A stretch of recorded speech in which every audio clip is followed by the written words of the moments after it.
And welcome back to your channel short break time. इस week हम लोग celebrate कर रहे हैं जन्माष्टमी।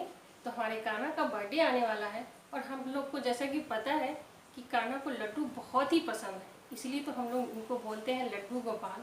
तो हम बना रहे हैं लड्डू गोपाल के लिए मोतीचूर के लड्डू, और वो भी बिना बूंदी के। बहुत ही सिंपल तरीके से मैं ये बनाऊंगी और टेस्ट में बहुत ही शानदार होगा ये मोतीचूर के लड्डू। तो चलिए जल्दी से देखते हैं अपना ये वीडियो।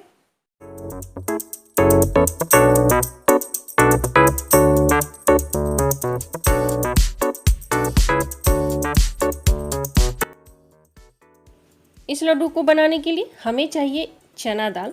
तो मैं यहाँ पे 1 कप चना दाल ले रही हूँ और इसे बहुत ही अच्छी तरह से वॉश करेंगे। 3 से 4 बार तो कम से कम वॉश करना ही है, ताकि इसे रॉ स्मेल जो भी होंगे वो निकल जाएंगे। तो हमने यहाँ पे अच्छी तरह से इसे वॉश कर लिया है और इसे कम से कम अब हम 1 घंटे के लिए इसे सोक करेंगे। तो हमने यहाँ पे सोक करने के लिए डाल दिया है। अब ये देखिए 1 घंटे के बाद ये अच्छी तरह से सोक हो चुका है। तो अब हम इसे बिना पानी के ग्राइंड करेंगे किसी भी मिक्सर जार में। तो ये देख सकते हैं। अब मैं यहाँ पे ले रही हूँ घी। एक कढ़ाई में हमने घी डाला है। आप चाहो तो यहाँ पे रिफाइंड भी यूज कर सकते हो। और इसे मैं पकोड़ा की तरफ फ्राई करूँगी।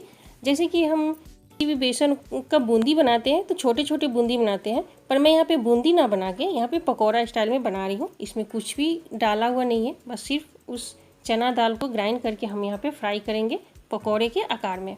इसे 2 से 3 मिनट के लिए हम फ्राई करेंगे। इसका कलर चेंज नहीं करना है, मीडियम फ्लेम पे हम इसे फ्राई करेंगे।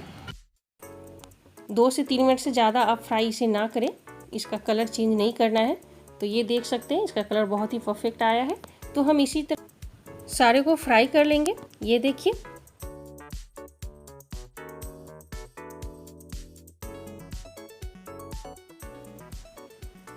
तो अब ये फ्राई हो चुका है। अब हम इसे ठंडा होने देंगे। ठंडा होने के बाद किसी भी मिक्सर जार में हम इसे क्रम्बल करेंगे। 1-1 सेकेंड रुक रुक के, कंटिन्यू हमें चलाना नहीं है, और 1 से 2 बार हम चलाएंगे और ये अच्छी तरह से क्रम्बल हो जाएगा।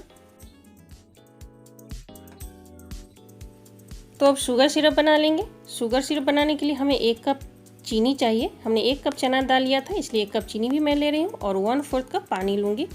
शुगर सिरप बनाने के लिए हमें मोटे तले के बर्तन चाहिए और लो फ्लेम पे हम इसे कंटिन्यू चलाएंगे 3 से 4 मिनट, या फिर जब तक अच्छे से इसका बॉयल ना आ जाए।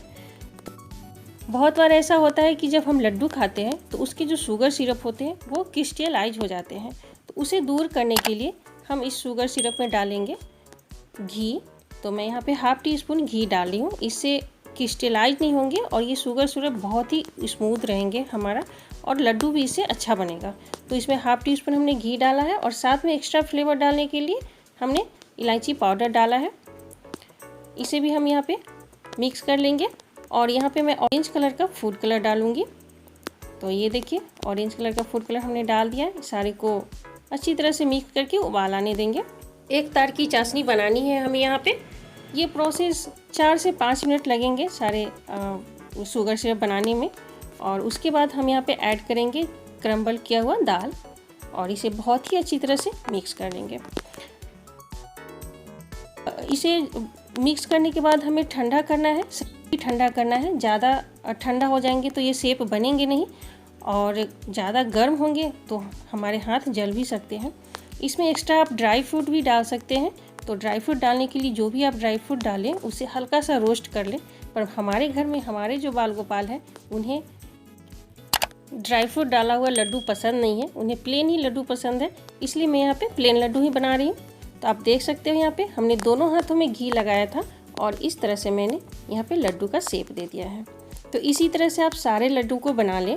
वीडियो अगर पसंद आया हो तो ज़रूर लाइक करें और शेयर भी करें इस जन्माष्टमी के शुभ अवसर पे।